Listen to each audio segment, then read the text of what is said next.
Morning बच्चों, प्रचंड प्रयास के ऑनलाइन प्लेटफॉर्म में आपका स्वागत है। मैं स्वर्णिमा ठाकुर आप लोगों को कक्षा 6 की भूगोल पढ़ाने जा रही हूँ। ठीक है, तो आज हम कक्षा 6 में भूगोल का सबसे प्रथम जो हमारा पाठ है, हमारा सौर मंडल, उसके बारे में चर्चा करेंगे। ठीक, जो कुछ आपको पता है उसके बारे में भी बात करेंगे और कुछ ऐसी चीजें जो आपको नहीं पता है उसके बारे में भी बात करेंगे। ठीक है, आइए चलते हैं। तो हमारे पाठ का नाम है हमारा सौर मंडल। ठीक, तो सौर मंडल के बारे में आप लोगों को क्या पता है? सौर मंडल के बारे में बहुत बच्चों को सिर्फ इतना पता होगा, जो भी हम देख रहे हैं, सूर्य या हमें जो आसमान में दिखाई दे रहा है, तो बच्चों कुछ हद तक तुम्हें थोड़ा बहुत ठीक पता है। ठीक है, तो सौर मंडल क्या है? हमें आकाश में जितने भी पिंड दिखाई देते हैं, जितने भी तारे या चंद्रमा या कुछ भी ग्रह दिखाई देते हैं, वह सभी आकाशीय पिंड होते हैं और उन्हें हम खगोलीय पिंड भी कहते हैं, और ये सभी सौर मंडल का एक पार्ट होते हैं। ठीक है, तो सौर मंडल के बारे में थोड़ा सा हम किताब की भाषा में, मैंने यहाँ पे लिखा हुआ है, आपको ये भी बता देती हूँ। बाकी सरल भाषा में मैंने आपको बता दिया कि सूर्य, चंद्रमा और ग्रह, उपग्रह जो भी आपको दिखाई देता है यहाँ से, वो सभी आपके सौर मंडल में आते हैं। ठीक है, तो पृथ्वी से आकाश में दिखाई देने वाली सभी आकृतियों को आकाशीय पिंड या खगोलीय पिंड कहते हैं। ठीक है, आकाशीय पिंड वे प्राकृतिक पिंड हैं जो पृथ्वी के वायुमंडल के बाहर दिखाई देते हैं। आकाशीय पिंडों के उदाहरण तारे, ग्रह, चंद्रमा, उल्का आदि। ठीक, इसमें और भी कुछ चीजें होती हैं, धूमकेतु, उच्छल तारे और क्षुद्र ग्रह, और भी कई सारी अभी और चीजें हैं जो यहाँ पे नहीं है, आगे हम आपको बताएंगे। ठीक है, अब इसके बाद हम पढ़ेंगे सौर परिवार के बारे में। ठीक, सौर परिवार, ये सौर परिवार क्या है? तो सौर परिवार आपका एक परिवार होगा, सब अपने अपने घर में रहते हैं, सबकी एक फैमिली होती है। ठीक है, तो जो आपकी फैमिली होती है उसमें कौन कौन होता है? बहुत लोगों की फैमिली में मम्मी, पापा, दादा, दादी, भाई, बहन, बहुत सारे लोग होते हैं, और बहुत सारे लोगों की फैमिली में मम्मी, पापा, भाई, बहन ऐसे होते हैं, सबकी अलग अलग फैमिलीज होती है। वैसे ही जो हमारा सौर परिवार है, उसका भी एक अपना परिवार है। ठीक है, उसमें भी कुछ सदस्य हैं। ठीक, कुछ जैसे कि आप भाई बहन हैं, ठीक है, वैसे यहाँ पे भी कुछ ऐसे सदस्य हैं, और कुछ इनके मुखिया हैं, जैसे आपके परिवार के मुखिया आपके दादा दादी हो सकते हैं, आपके पापा मम्मी हो सकते हैं, है ना। तो ऐसे ही जो हमारा सौर परिवार है उसके भी मुखिया होते हैं और सदस्य होते हैं। ठीक है, तो हमारा जो सौर परिवार है उसका मुखिया कौन है? अच्छा बताइए, आपको क्या लगता है कौन हो सकता है सौर परिवार का मुखिया? सौर परिवार का मुखिया बिल्कुल सूर्य ही होगा। पूछो क्यों? क्योंकि जैसे अगर किसी भी परिवार, आपने सुना होगा बहुत सारे ऐसे होते हैं परिवार या फिर खानदान, जिसमें किसी खानदान का कुछ नाम होता है, तो उसमें नाम ज्यादातर ऐसा होता है कि वो उसके मुखिया के नाम पर होता है। तो इसी प्रकार जो हमारा सौर परिवार है, इसका भी नाम सूर्य के नाम पर है। ठीक है, तो सूर्य हमारे सौर परिवार का मुखिया है। ठीक, और उसके बाद आते हैं, ये यहाँ पे मैं हिंदी में लिख देती हूँ, ये कुछ ग्रह है। तो सौर परिवार में टोटल कितने ग्रह हैं? 8। ठीक है, शुक्र, बुध, शुक्र, पृथ्वी, मंगल, बृहस्पति,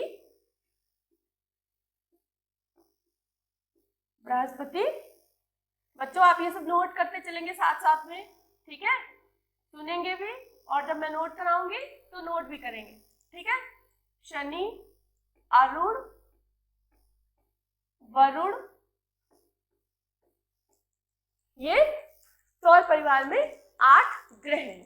ठीक, और ये 8 ग्रह सूर्य की परिक्रमा कर रहे हैं।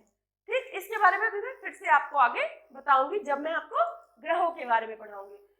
अभी के लिए ये आप नोट कर लीजिए कि सौर परिवार सूर्य और उसके परिवार से बना एक समूह है जिसमें ग्रह, उपग्रह, क्षुद्र ग्रह, धूमकेतु आदि शामिल है। सौर परिवार को सौर मंडल भी कहा जाता है। अभी हमने आपको थोड़ी देर पहले बताया था कि सौर मंडल की भी यही हमने परिभाषा बताई थी आपको, और वही सेम परिभाषा सौर परिवार की। ठीक, सौर परिवार में 8 ग्रह होते हैं, बुध, शुक्र, पृथ्वी, मंगल, बृहस्पति, शनि, ये यहाँ पे यूरेनस और नेपच्यून लिखा है, मैंने आपको हिंदी में भी अरुण और वरुण लिख दिया है। ठीक है, तो ये आप लोग नोट कर लीजिए। ओके, तो आपका ये नोट हो गया। अभी हम इसके आगे बढ़ते हैं। ठीक, तो अभी क्या है, अभी हम क्रम से पढ़ेंगे। ठीक है, सबसे पहले परिवार के मुखिया के बारे में पढ़ेंगे, है ना, फिर उसके बाद परिवार के और बाकी सदस्यों के बारे में पढ़ेंगे। ठीक है, तो सौर परिवार का हमने क्या बताया था, मुखिया आपको सूर्य होता है। तो अब सूर्य के बारे में हम कुछ चीजें जानेंगे। तो सूर्य का आपको आकार कैसा दिख रहा है, आप देखिए कैसा दिख रहा है, गोला दिख रहा है ना, एक गोला दिख रहा है, और ऊपर से जलता हुआ गोला, देखिए जल रहा है ना, यहाँ पे चित्र बनाया मैंने आप लोगों के लिए, दिख रहा है। ठीक है, तो जो सूर्य होता है वह गैसों का एक गोला है। ठीक है, जो कि लगातार जलता रहता है। ठीक, तो गैसों का एक गोला है। अब आप ये पूछेंगे कि कौन सी गैस है, तो मुख्य रूप से इसमें 2 गैस होती हैं। कौन सी, हाइड्रोजन और हीलियम, हाइड्रोजन और हीलियम। ठीक, ये यहाँ पे लिखा है हाइड्रोजन एवं हीलियम। ठीक, तो मैं आपको इनके सिंबल भी बता देती हूँ। हाइड्रोजन को H लिखते हैं और हीलियम को HE लिखते हैं। ठीक है, ये भी आप नोट कर लीजिएगा। ठीक, तो अभी इसके आगे मैंने उसकी आपको आकार के बारे में बता दिया, वो किस चीज का बना हुआ है ये बता दिया। अब आपको जो ये बताया मैंने, हाइड्रोजन, सूर्य की सतह पर हाइड्रोजन कितनी होती है, 74%, और हीलियम कितनी होती है, 24%। अब ये बचा कितना, देखिए 74 प्लस 24, 4 4 8 7 2 9, 98%। तो अब आप लोग ये सोच रहे होंगे कि कोई भी चीज 100% होती है। ठीक है, अपने आप में कोई भी चीज 100% होती है। ठीक, तो अब इसका 2% कहाँ गया, आखिर 98% सूर्य इन 2 गैसों से बना है, तो इसका 2% कहाँ गया। ठीक, तो 2% में अन्य बहुत सारी गैसें हैं जिनके बारे में अभी आपको नहीं जानना है। ठीक, अगर आपसे पूछा जाए कि सूर्य में प्रमुख रूप से कौन सी गैस पाई जाती है, तो आप बोलेंगे हाइड्रोजन। यदि दोनों आपसे पूछी जाती हैं तो आप दोनों बता देंगे, हाइड्रोजन और हीलियम। ठीक है, क्लियर है। ओके, और एक ये बात मैंने आपको नहीं बताई, सौर मंडल का सबसे बड़ा पिंड है सूर्य। ठीक है, ये तो दिखता ही है, और ये है सबसे बड़ा पिंड। उसके बाद हम आगे बढ़ेंगे। सूर्य का प्रकाश पृथ्वी तक 8 मिनट 16 सेकंड के समय में पहुंचता है। ठीक, 8 मिनट 16 सेकंड। आप सोचिए कितनी दूर होगा, क्योंकि प्रकाश तो बहुत तेजी से चलता है। इवन आप एक बल्ब ऑन करते आपको दिखता भी नहीं है, आपको लगता है ऑन किया बस प्रकाश फैल गया। ठीक है, तो इसी प्रकार जो सूर्य के प्रकाश की चाल है वो भी बहुत तेज है। ठीक, लेकिन उसको पहुंचने में 8 मिनट लग रहा है। तो 8 मिनट लग रहा है, इसका मतलब बहुत लंबाई, बहुत ज्यादा दूरी है पृथ्वी और सूर्य के बीच में। तो यह दूरी कितनी है, यह दूरी 14 करोड़ 96 लाख किलोमीटर है। ठीक, या इसको आप सरल शब्दों में 15 करोड़ भी याद रख सकते हैं। ठीक है, क्योंकि ये कहीं कहीं पे आपको 14 करोड़ 96 लाख लिखा मिलेगा, और कहीं कहीं पे 15 करोड़, तो आप सरल भाषा में 15 करोड़ किलोमीटर याद रख सकते हैं। ठीक है, तो अभी आपको ये चीज क्लियर हो गई है। सूर्य के बारे में आपको थोड़ी बहुत जानकारी मिल गई कि सूर्य किस चीज का बना होता है, हाइड्रोजन और हीलियम। ठीक है, सूर्य सौर मंडल का सबसे बड़ा एक पिंड है। ठीक है, सूर्य सौर परिवार का मुखिया होता है। ठीक, फिर उसके बाद सूर्य के प्रकाश को पृथ्वी तक पहुंचने में 8 मिनट 16 सेकेंड लगते हैं। क्लियर है। फिर उसके बाद पृथ्वी से सूर्य की औसत दूरी 15 करोड़ किलोमीटर है। ठीक है,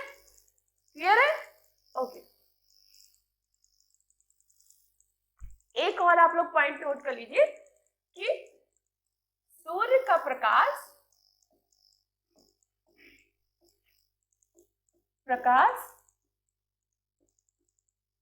पृथ्वी पर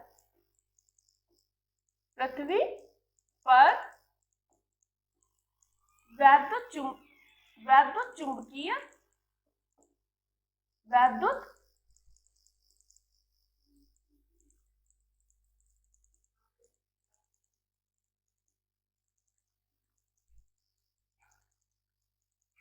तरंगों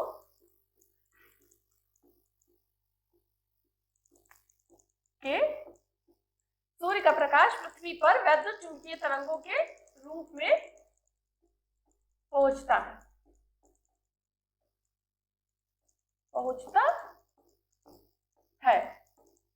ठीक है, सूर्य का प्रकाश पृथ्वी पर वैद्युत चुंबकीय तरंगों के रूप में पहुंचता है। ठीक, अब ये सूर्य टॉपिक आपको क्लियर हो गया?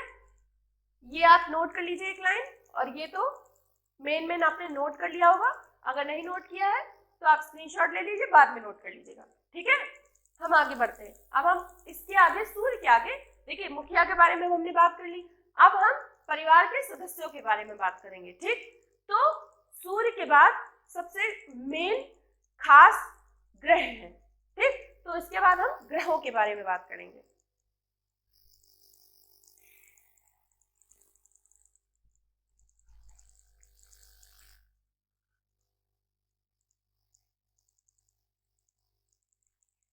ठीक है, तो ग्रह, अभी मैंने आपको पहले बताया था कि हमारे सौरमंडल में 8 ग्रह होते हैं। ठीक, 8 ग्रह कौन कौन से होते हैं ये भी मैंने आपको बताया था। बुध, शुक्र, पृथ्वी, मंगल, बृहस्पति, शनि, अरुण, वरुण। ठीक, और इनका हमने सीक्वेंस भी देखा था पहले। अभी मैं फिर से आपको बता देती हूँ, जैसे कि ये सन है आपका। ठीक,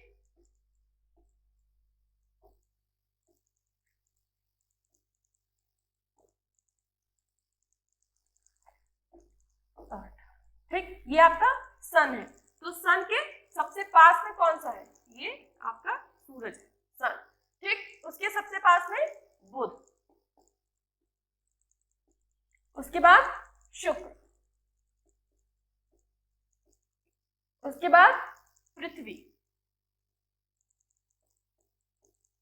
उसके बाद मंगल। अब अच्छा, आप लोग इस चित्र से मुझे देख के ये बताइए कि पृथ्वी सूर्य से किस नंबर पर आ रही है, सूर्य से दूरी में किस नंबर पर है? दिख रहा है ना कि तीसरे नंबर पर है। ठीक, हाँ, तो सूर्य से पृथ्वी तीसरे नंबर पर है। बृहस्पति, शनि, अरुण, फिर वरुण। ठीक, क्लियर है? तो अब अगर मैं आपसे पूछूं कि सूर्य से सबसे पास में कौन सा ग्रह है, तो बुध। कौन है? बुध। और अब अच्छा, एक बात बताओ, जब सारे ग्रह सूर्य के चारों ओर चक्कर लगा रहे हैं, ठीक है, तो आप ये सोच के बताओ कि इसमें चक्कर या उसकी परिक्रमा सबसे कम समय में करेगा, कौन कर सकता है? बुध करेगा, या शुक्र करेगा, या पृथ्वी, या अरुण वरुण? कौन करेगा? अब जैसे मान लीजिए ये सूर्य यहाँ पर है और ये ऐसे से घूम रहे हैं, ये घूम रहे हैं। ठीक, तो ये बताइए इसमें सबसे पहले घूम के कौन?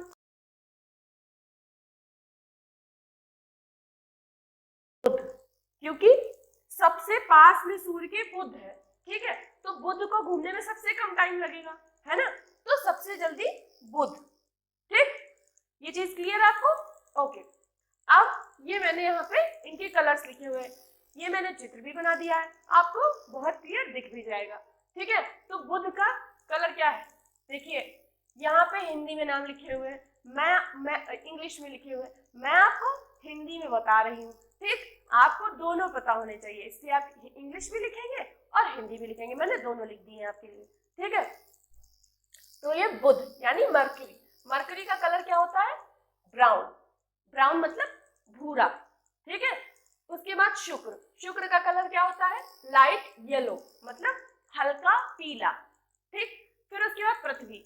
अच्छा, पृथ्वी का कलर आप लोग बताओ, इसमें से नहीं देखना आपको, आप बताओ पृथ्वी का कलर क्या है?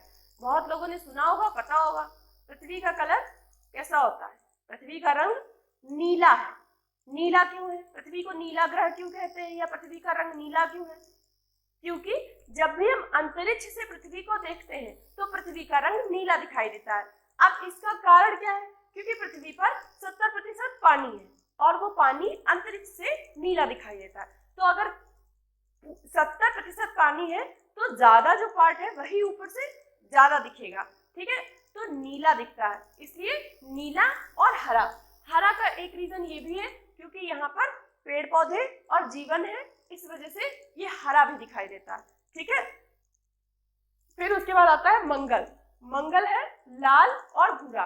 ठीक, मंगल ग्रह को हम लाल ग्रह भी कहते हैं। जैसे हम पृथ्वी को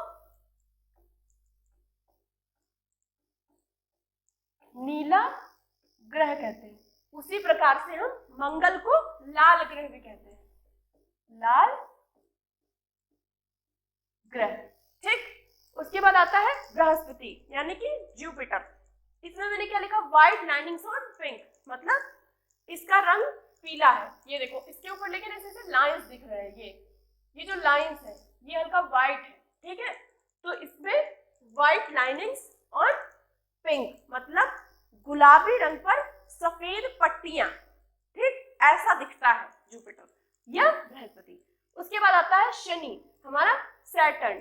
तो सैटर्न किस रंग का दिख रहा है? ये तो बहुत साफ दिख रहा है। किस कलर का दिख रहा है? गोल्डन येलो, मतलब सोने के रंग का। सोना किस रंग का होता है? बस सेम वैसा ही दिख रहा है। ठीक, उसके बाद आता है हमारा Arun. Arun light sky blue, मतलब जैसा आसमान का कलर होता है ना वैसा ही, बट हल्का कलर। ठीक, और इसके विपरीत नेपच्यून, मतलब वरुण। वरुण का रंग कैसे दिख रहा है? वरुण सेम कलर है लेकिन थोड़ा डार्क है, मतलब थोड़ा गहरा है, तो थोड़ा गहरा आसमानी रंग। ठीक, उसके बाद ये यहाँ पे देखो, एक आपको दिख रहा होगा कि एक्स्ट्रा लिखा है, मैम तो कह रही थी 8 ही होते हैं, तो ये एक्स्ट्रा कहाँ से आ गया? तो ये प्लूटो है। प्लूटो, इसका नाम हिंदी में यम। ये पहले ग्रहों की श्रेणी में आता था। ठीक, ग्रहों की श्रेणी में मतलब अब हम ये कैसे जानेंगे कि ग्रह कौन सा है, ग्रह में और इसमें क्या फर्क हो गया? तो जो ग्रह होते हैं वो सूर्य की परिक्रमा करते हैं। ठीक, और अपनी खुद की धुरी पर भी घूमते हैं, जबकि जो यम था वो कभी कभी अपनी कक्षा से बाहर निकल जाता था। इस वजह से इसे ग्रहों की श्रेणी से बाहर कर दिया गया। ठीक है, हर ग्रह की अपनी एक कक्षा होती है। ठीक, तो वो पहले सूर्य की भी परिक्रमा करता है और अपनी कक्षा में भी परिक्रमा करता रहता है, लेकिन इसके विपरीत जो यम है वो कभी कभी अपनी कक्षा से बाहर निकल जाता था, इसलिए इसे ग्रहों की श्रेणी से बाहर कर दिया गया। तो अभी आपको ग्रहों के बारे में काफी हद तक पता हो गया होगा। एक छोटी सी बात और मैं आपको बता देती हूँ कि जितने भी ग्रह हैं इसमें से कौन कौन से? बुध, पृथ्वी, मंगल, बृहस्पति, शनि एवं वरुण। ठीक, ये 8 में से 6 कौन कौन से? बुध, पृथ्वी, मंगल, बृहस्पति, शनि, वरुण, ये चलते हैं एक दिशा में। अब एक दिशा में चलते हैं मतलब क्या है? मतलब ये सभी सूर्य की परिक्रमा कर रहे हैं। ठीक, लेकिन सूर्य की परिक्रमा कैसे कर रहे हैं? मतलब एक इनकी दिशा होगी ना, इधर से चल रहे हैं उधर से चल रहे हैं, कुछ तो इनकी एक दिशा होगी ना अपनी। तो थोड़ा सा मैं पानी पी लेती हूँ, 1 मिनट, तब तक आप लोग नोट कर लो।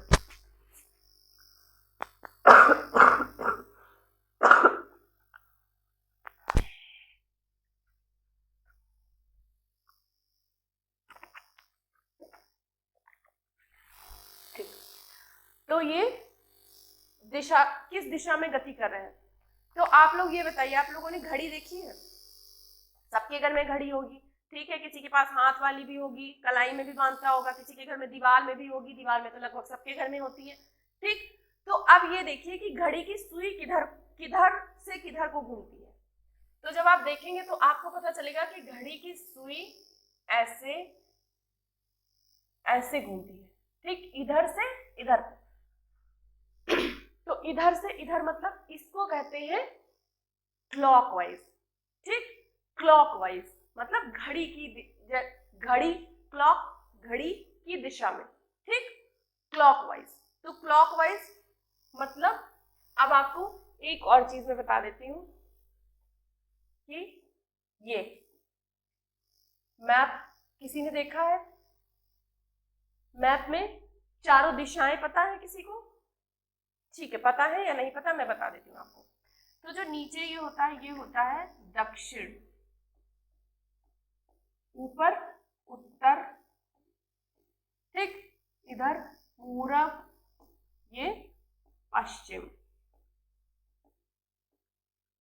ये पश्चिम, ठीक। तो क्लॉकवाइज मतलब अब देखो इधर मैंने पूरब बताया मतलब ये होगा पूरब और ये होगा पश्चिम, ठीक। क्लॉकवाइज मतलब पूरब से पश्चिम की ओर।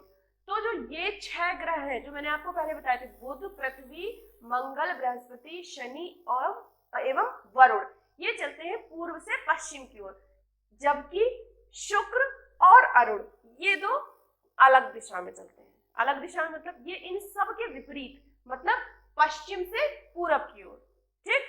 तो आप लोग ये चीज नोट कर लीजिए, ठीक है।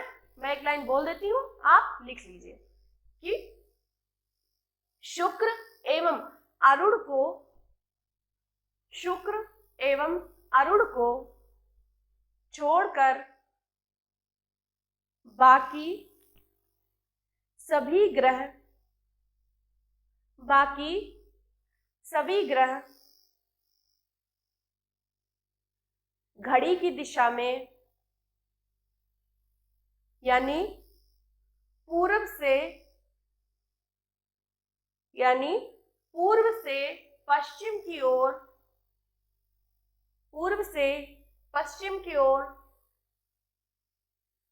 सूर्य की परिक्रमा करते हैं।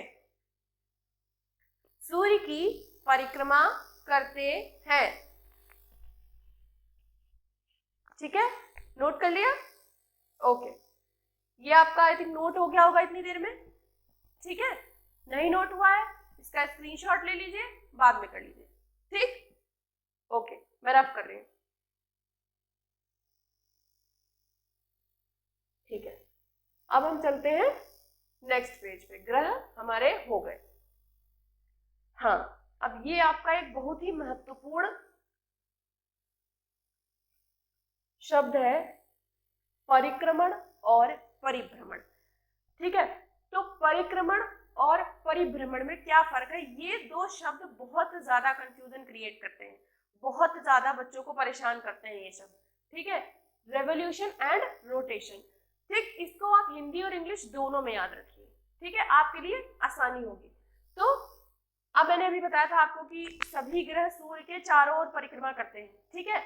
तो परिक्रमा के बारे में सब कुछ बताया था। दूसरी एक और चीज बताई थी कि वो अपने खुद के अक्ष पर भी घूमते हैं, अपनी, ठीक है, अपनी खुद की धुरी पर भी घूमते हैं। तो इन दोनों के अलग अलग नाम होते हैं, बस इतनी सी बात है। तो जो ये सूर्य के चारों ओर परिक्रमा करते हैं, ठीक है, उसको कहते हैं हम परिक्रमण यानी रेवोल्यूशन। और जो वो अपनी कक्षा में अपनी धुरी के चारों ओर चक्कर लगाते हैं उसको हम कहते हैं परिभ्रमण यानी रोटेशन, ठीक है। तो बस ये इतनी सी बात है आपको याद रखनी। जो ये है, ये देखो यहाँ पे लिखा हुआ है रेवोल्यूशन यानी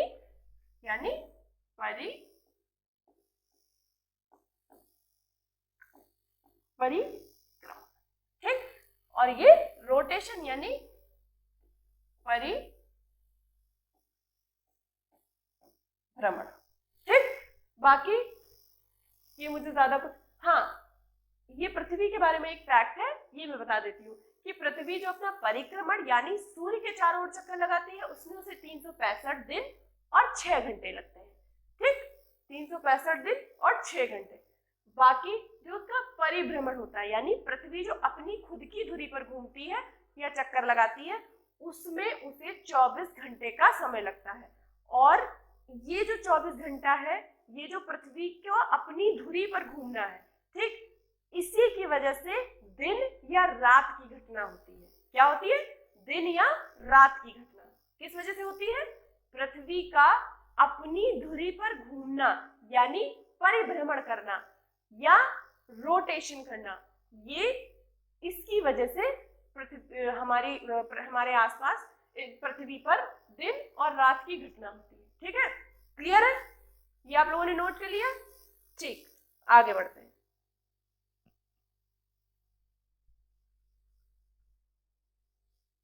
अब आते हैं पृथ्वी पर।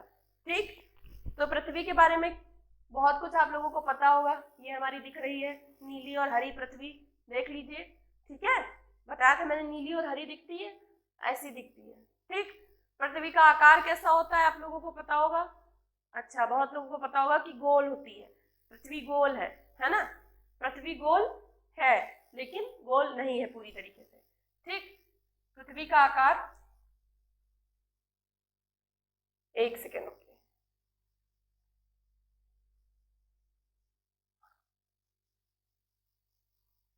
पृथ्वी का आकार कैसा होता है? पृथ्वी का आकार होता है अंडे जैसा। अंडा देखा है किसी ने? सबने देखा होगा, कुछ लोगों ने खाया भी होगा, कुछ लोग नहीं खाते होंगे, है ना? तो पृथ्वी कैसी होती है? ऐसी, ऐसी, ऐसी। और इस आकार को क्या कहते हैं? जियोइड। क्या? जियोइड शेप या भू-आब या भू-आब। लेकिन आप लोग जियोइड भी याद रखेंगे क्योंकि कहीं कहीं पर हिंदी में भी जियोइड ही लिखा होता है। ठीक है, तो आपको दोनों पता होने चाहिए, जियोइड या भू-आब। ठीक, आप सरल भाषा में याद रखेंगे कि पृथ्वी अंडे की जैसी दिखती है या अंडाकार होती है। ठीक है, तो अंडाकार का क्या मतलब है? यहाँ पर जो इसका ये व्यास है ये कम होगा और ये ज्यादा होगा। अब ये क्या है? ये है ध्रुव यानी पोल्स। ठीक, ये है ध्रुव और ये क्या है? भूमध्य रेखा। भूमध्य रेखा। अच्छा ठीक है, भूमध्य रेखा के बारे में आप लोगों को कुछ पता है? नहीं पता है तो मैं बता देती हूँ, लेकिन अभी बहुत विस्तृत नहीं बताऊंगी, वो मैं आपको जब भूमध्य रेखा का पाठ आएगा तब बताऊंगी। ठीक है, अभी मैं आपको ये बता देती हूँ कि भूमध्य रेखा एक ऐसी काल्पनिक रेखा है जो कि पृथ्वी को दो भागों में बांटती है, पृथ्वी को दो बराबर भागों में बांटती है। ठीक है, सिर्फ आप अभी के लिए इतना ही जान लो कि भूमध्य रेखा एक ऐसी रेखा है। पहली बात तो एक काल्पनिक है, ये ऐसा नहीं कि ऐसे कहीं खींची आपको दिख जाएगी, नहीं दिखेगी, नहीं, ये सिर्फ काल्पनिक रेखा है। काल्पनिक का मतलब जो रियल नहीं है। ठीक, जो सिर्फ सोच लिया गया कि ये यहाँ पर रेखा है या इसको मान लिया गया कि यहाँ पर रेखा है। ठीक, तो ये पृथ्वी को दो भागों में बांटती है।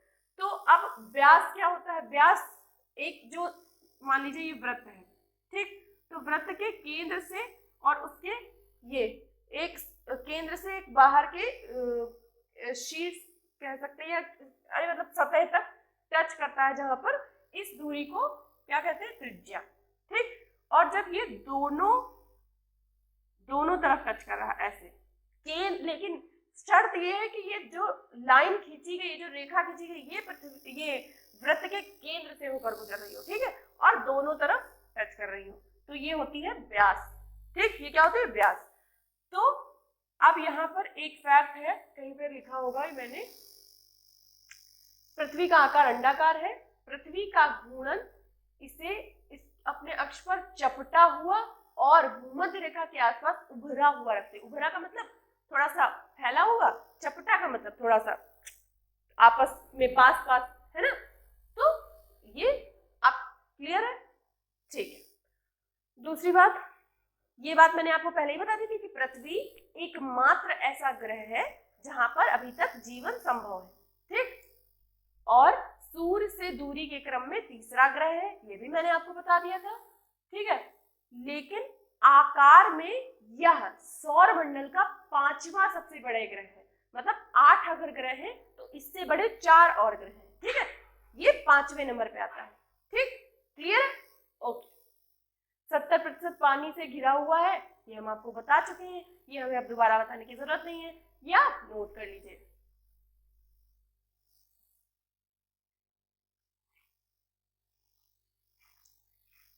अब हम बढ़ते हैं आगे, ये है उपग्रह।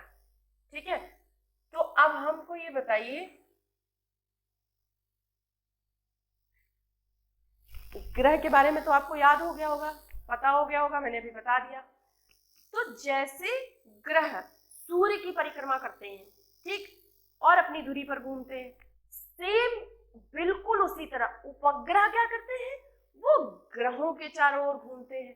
ठीक है, ग्रहों नहीं, मतलब एक उपग्रह किसी एक ग्रह के चारों ओर चक्कर लगाता है। ठीक है, दूसरा वो अपनी दूरी पर भी घूमता है। ठीक, तो सेम जो काम उपग्रह कर रहे थे सूर्य के आसपास, सिर्फ घूमने के लिए मैं बोल रही हूँ सेम, ठीक, वही सेम जो उपग्रह है वह ग्रह के आसपास कर रहा है। ठीक, वो अपनी दूरी पर घूम रहा और ग्रह के आसपास घूम रहा है। ठीक है, ये देखिए लिखा हुआ है, उपग्रह ग्रह की परिक्रमा करने वाला आकाशीय पिंड है। चंद्रमा पृथ्वी का एकमात्र प्राकृतिक उपग्रह है। ठीक, अच्छा ये बताइए यहाँ पे ये मेंशन क्यों किया गया है कि प्राकृतिक, प्राकृतिक ऐसे भी तो लिख सकते थे ना कि एकमात्र उपग्रह है, इसलिए लिखा गया है कि एकमात्र प्राकृतिक उपग्रह है, कि मतलब यूनिवर्स से हमें ये मिला है, जबकि और भी उपग्रह हैं जो कि हम लोगों ने बनाए। अच्छा, प्राकृतिक और कृत्रिम दो शब्द है। प्राकृतिक का मतलब जो हमें प्रकृति से प्राप्त है, ठीक, जो हमने, जिसमें हमने कुछ भी नहीं किया, जैसे पानी, मिट्टी, हवा, इसमें हम कुछ नहीं कर रहे हैं, ये अपने आप हो रहा है, ये प्रकृति कर रही है। इसी प्रकार जो ये उपग्रह है ये भी प्रकृति से प्राप्त है, लेकिन हमने कई सारे उपग्रह बना लिए खुद। कृत्रिम का मतलब होता है मानव निर्मित, जो हम बनाते हैं, जैसे ये पेन, ये कृत्रिम है, ये बोर्ड, ये कृत्रिम है। ठीक, ओके, इसीलिए यहाँ पे बता स्पेशली लिखा गया है कि एकमात्र प्राकृतिक उपग्रह, ये आप नोट कर लीजिए। फिर आप पढ़ेंगे चंद्रमा के बारे में। ये आ गए हम चंदा मामा पे। ठीक,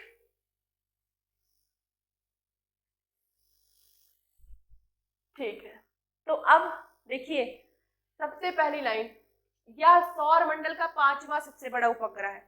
तो ये पृथ्वी का ग्रह उपग्रह है, पहली बात।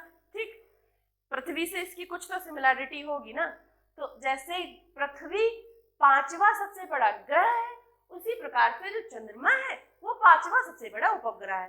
ठीक है, तो ये चीज तो ऐसे ही याद हो जाएगी। ठीक, फिर उसके बाद चंद्रमा का आकार, चंद्रमा गोल एकदम क्रिकेट की बॉल की तरह दिखता है, देखा तो होगा ही ना, एकदम गोल दिखता है जब वो फुल मून होता है। ठीक, तो उसका आकार एकदम गोल होता है, यह खुद से नहीं चमकता। आप कहेंगे ये कैसे कह रही है मैम, बहुत सारी रोशनी होती है। ठीक है, तो वो जो रोशनी होती है वो उसकी खुद की नहीं होती चंद्रमा की, वो सूर्य की रोशनी आपको दिखती है। लेकिन कैसे, अब सूर्य की रोशनी रात में कैसे दिखती है मैम, तो सूर्य की जो रोशनी होती है वो चंद्रमा पर पड़ती है और चंद्रमा से वो परावर्तित होकर हमें दिखती है पृथ्वी पर। ठीक है, ओके, तो जो चंद्रमा है इससे हमको एक चीज स्पष्ट हो गई कि चंद्रमा की खुद की कोई रोशनी नहीं है, उसका खुद का कोई प्रकाश नहीं है। वो जो प्रकाश हमें दिखाई दे रहा है वो है सूर्य का, और वही हमें परावर्तित होकर पृथ्वी पर दिखाई दे रहा है। ठीक है, और एक चीज, जो वो सूर्य का प्रकाश चंद्रमा पर पड़कर और परावर्तित होकर हमें दिखाई दे रहा है, उसे हम क्या कहते हैं, चांदनी। ठीक है, क्या कहते हैं, चांदनी। ठीक, ये देखिए यही जो मैंने आपको बताया ये लिखा हुआ है। अब पृथ्वी से चंद्रमा की दूरी 3,84,000 किलोमीटर है। कितनी है, 3,84,000 किलोमीटर है। तो सोचो सूर्य कितनी दूर था, 15 करोड़ किलोमीटर, और ये 3,84,000, मतलब ये बहुत पास है, सूर्य की अपेक्षा ये बहुत पास है, और इसीलिए हमको बड़ा दिखाई देता है। ऐसा नहीं है कि ये बहुत बड़ा है, हमको बहुत सारे तारे बहुत छोटे छोटे दिखाई देते हैं जो कि इससे बहुत बड़े हैं। तो ये बड़ा क्यों दिखाई देता है, क्योंकि ये बहुत पास है हमारे। ठीक है, ओके, उसके बाद ये हमने आपको बता दिया, सूर्य की किरणें चंद्रमा की सतह से टकराती हैं और परावर्तित होकर हमें पृथ्वी पर दिखाई देती हैं। ठीक, अच्छा एक चीज पीछे छूट गई थी, अभी बता देती हूँ मैं कि पृथ्वी जो है वो अपने अक्ष पर 23.5 डिग्री, कितना 23.5 डिग्री, पृथ्वी अपने अक्ष पर 23.5 डिग्री झुकी हुई है। ठीक, ये चीज आप पृथ्वी वाले में लिख लेंगे। और सूर्य अपने अक्ष चंद्रमा अपने अक्ष पर 5 डिग्री झुका हुआ है। ठीक, ये छोटे छोटे 2 फैक्ट है, इनको आप लिख लीजिए। ठीक, ओके, क्लियर है? ठीक, तो आज हमने क्या क्या पढ़ा, अभी एक क्विक रिवीजन कर लेते हैं। ठीक है, हमने पढ़ा सौर परिवार के बारे में। सौर परिवार के बारे में क्या पढ़ा?